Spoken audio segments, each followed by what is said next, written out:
ingin mempercepat jalur tapi nyasar bang, hampir aja ditolong tim SAR. Kita seringkali terjebak dalam kebanggaan angka-angka terbanyak, terkecil, terjauh, terbesar, tertinggi, terdalam, dan lain sebagainya. Semakin banyak pencapaian yang kita raih, kian besar pula rasa percaya diri bertambah. Kita lupa bahwasanya terkadang bukan kesulitan yang akan membuat kita hilang kendali, tapi kesenanganlah yang menjadikan kita tak terkendali. Setelah 7 puncak merbabu yang dahsyat, kami hilang arah, kami salah melangkah, kami tersesat.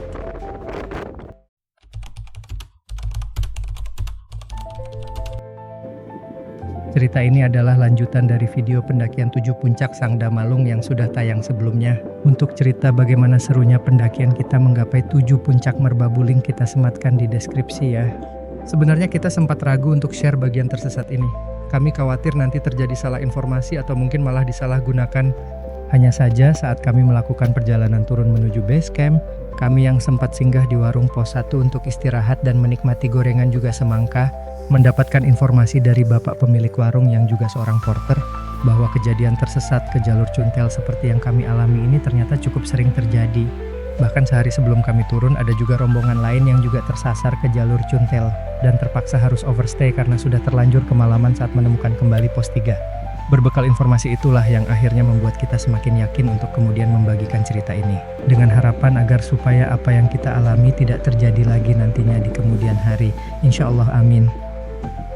Kejadian bermula saat kita turun dari puncak triangulasi menuju camp area pos 4. Tepat di puncak Watu Tulis atau pos pemancar di percabangan jalur, kami melakukan tindakan bodoh dengan tidak mengikuti marka penunjuk yang sebenarnya sudah sangat jelas menunjukkan arah kemana semestinya kita melangkah.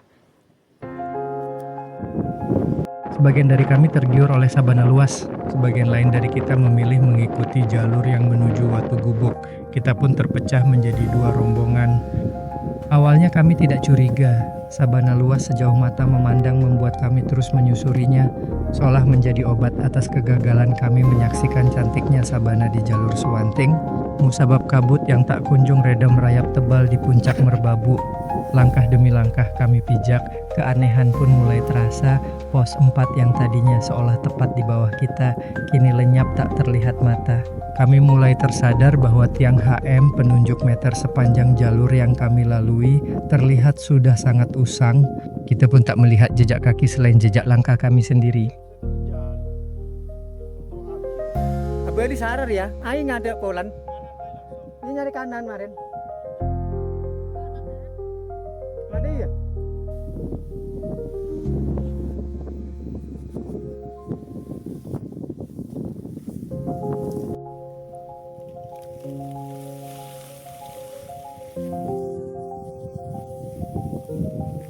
Alur yang serupa sabana luas dengan pemandangan kota-kota di ujung sana terus menghipnotis.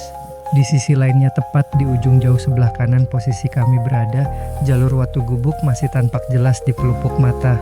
Pun begitu juga pos 3 Gumuk Mentul masih tampak beserta beberapa tenda yang berdiri di atasnya. Meskipun kenyataannya semakin kita mengikuti jalur, semakin jelas pula bahwa sebenarnya semakin kita menjauh dari jalur yang kami tuju, kami mulai sadar bahwa kami sedang tersasar.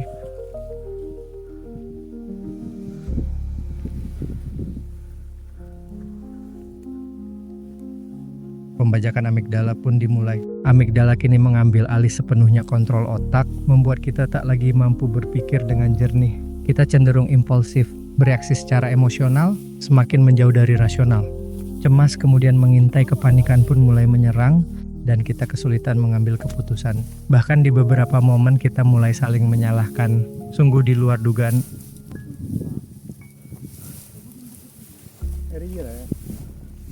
Iya, mai. Bismillah. Ke kanan. Ayo. Bismillah, yakin. Jangan ragu.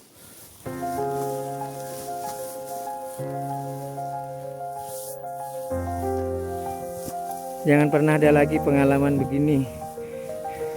Coba-coba sok tahu, nggak ngikutin jalur, nggak taunya jalur dari itu.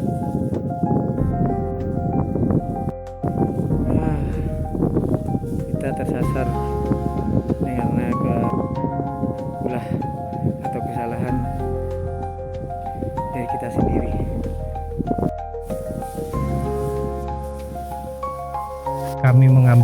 nafas dalam-dalam tepat beberapa saat sebelum kemudian lobus frontal juga error. Kita mencoba berdamai dengan keadaan, coba berpikir logis, menenangkan pikiran, dan melakukan reframing ulang terhadap semua situasi yang sedang kami alami. Lah dari terus Mayu. Kerja naik boleh. Kerja naik boleh. Terus lagi. Kita bersepakat untuk berhenti mengikuti jalur yang membawa kita semakin menjauh dari pos 4.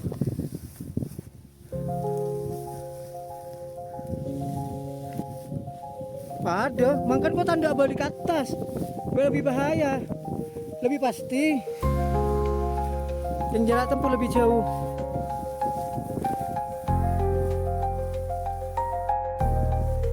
Jadi yang bikin kita masih yakin karena di ujung sana jalur resmi, jalur yang melewatin Watu Gubuk itu kelihatan. Jadi itu kita jadikan patokan. Tapi tetap sekali lagi, ya ini kesalahan kami dan jangan pernah nyoba-nyoba jalur yang bukan jalur dari pihak Taman Nasional, terlalu berisiko.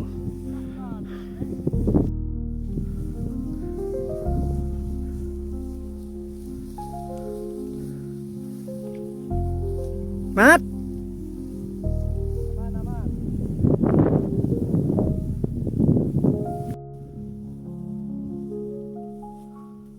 Tengah telek banyak duri lek. Akatuan lek. Meskipun situasi sudah tak sederhana lagi, kami tak mungkin berputar arah kembali ke pertigaan pos pemancar yang seharusnya menjadi pilihan terbaik.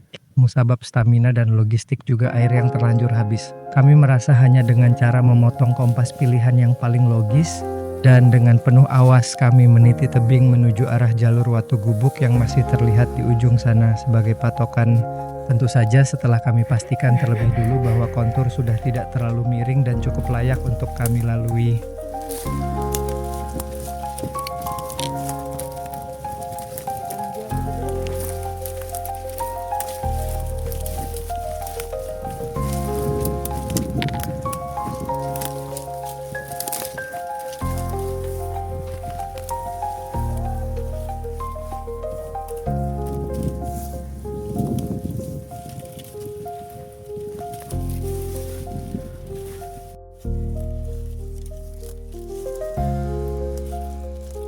Ketelan ji. Ketelan je.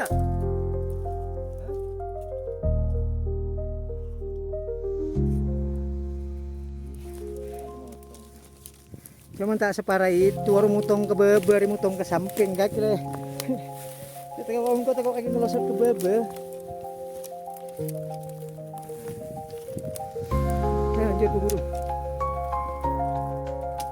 Oke. Mulai ada titik terang.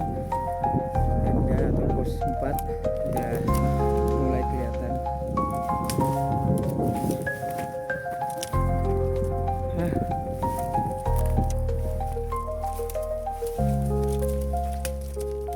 Pendakian yang penuh pelajaran buat kita.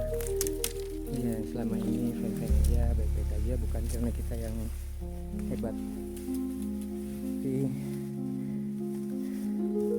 karena pengelola yang sudah mempersiapkan semuanya dengan sangat baik.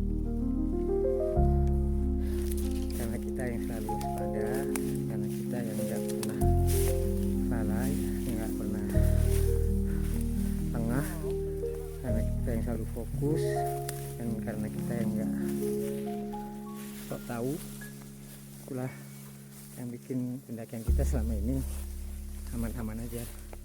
Dan kali ini setelah semua itu dilanggar, semua itu diabaikan, diacuhkan, terjadi kejadian ini terjadi. Euforia kerap hadir seiring keberhasilan demi keberhasilan, menumpulkan kesadaran, menjerumuskan dalam jerat impulsivitas. Bahkan kita juga acap kali akan dibuat tidak sadar bahwa sebenarnya kita mulai terjerumus menuju jurang utopia, merasa semuanya dalam kendali, menetaskan sifat congkak yang ujungnya menuntun kita semakin jauh dari rasionalitas. Kita alpa bahwa situasi ini justru menuntun kita untuk melakukan kesalahan yang merugikan, mengacuhkan hal-hal penting yang bukan tak mungkin dapat membahayakan. Merbabu memang luar biasa itu. Panorama juga suasana alam yang menakjubkan tak ayal membuat euforia mudah sekali meledak. Kita dibawa larut dalam optimis berlebih. Perasaan overconfidence merajalela, hal yang tadinya kita anggap manusiawi dan wajar inilah yang justru membuat kita tersasar.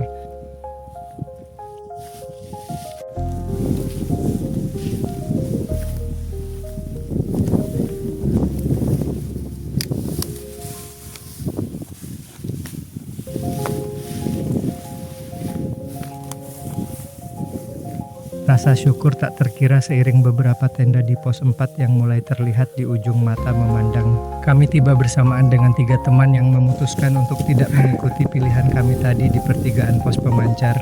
Perasaan lega di dada seraya lapangnya langit biru cerah merbabu siang itu. Sebuah pelajaran berharga yang akan menjadikan kita untuk jauh lebih berhati-hati lagi kelak saat kembali mendaki. Alhamdulillah.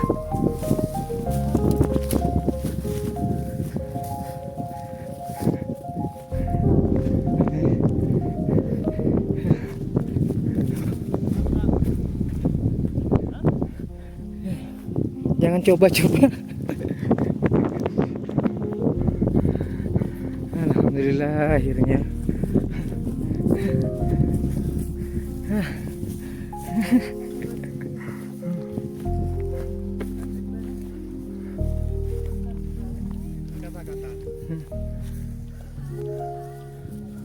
Ingin mempercepat jalur tapi nyasar bang, hampir aja ditolong tim SAR.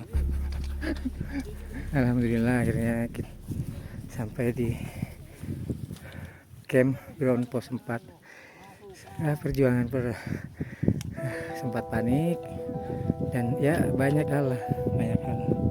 Yang jelas ini bukan untuk dicoba.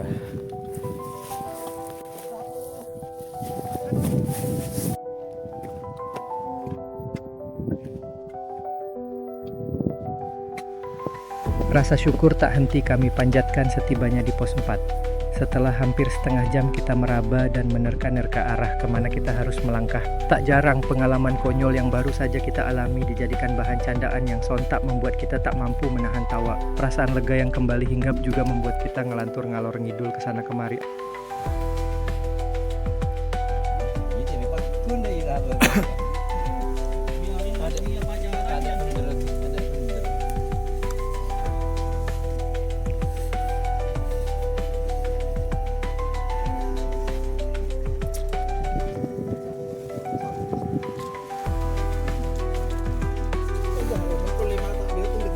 Setelah istirahat cukup lama, kami lanjut memasak untuk kembali memulihkan stamina, berkemas, dan kemudian bersiap turun.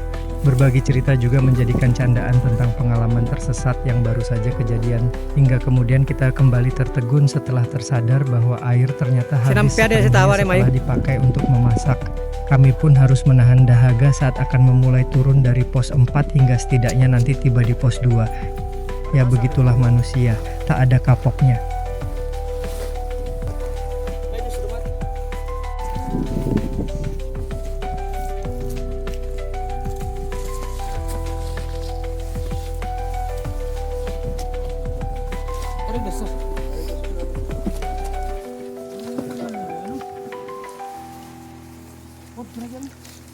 Chol gấp phi để thành mềm.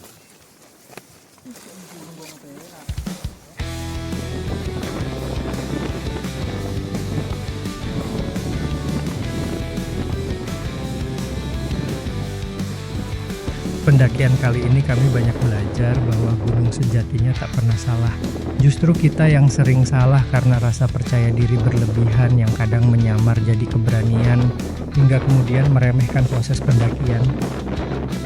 Pada akhirnya gunung tak pernah menginginkan kita untuk menjadi pahlawan di pelukannya. Gunung hanya ingin kita pulang. Sederhana bukan?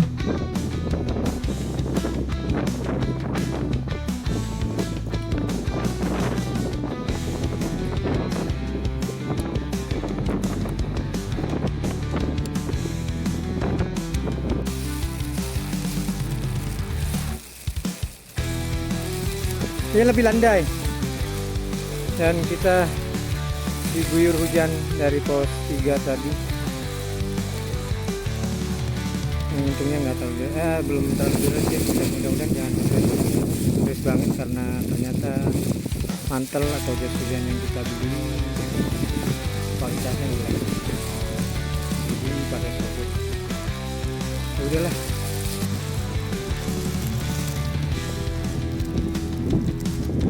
Kami turun dipayungi mendung bergelantung dan benar saja di pertengahan jalan di spot Sabarnak 1 hujan sempat turun sejenak.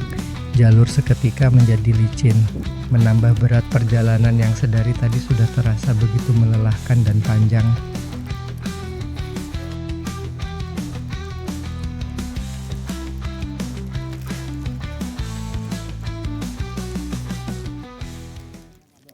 Kita tiba di base camp Dekelan saat malam belum begitu legam. Estimasi waktu tempuh dari pos 4 ke base camp kurang lebih 4 jam. Jangan lupa like, subscribe, komen, dan share video ini ya.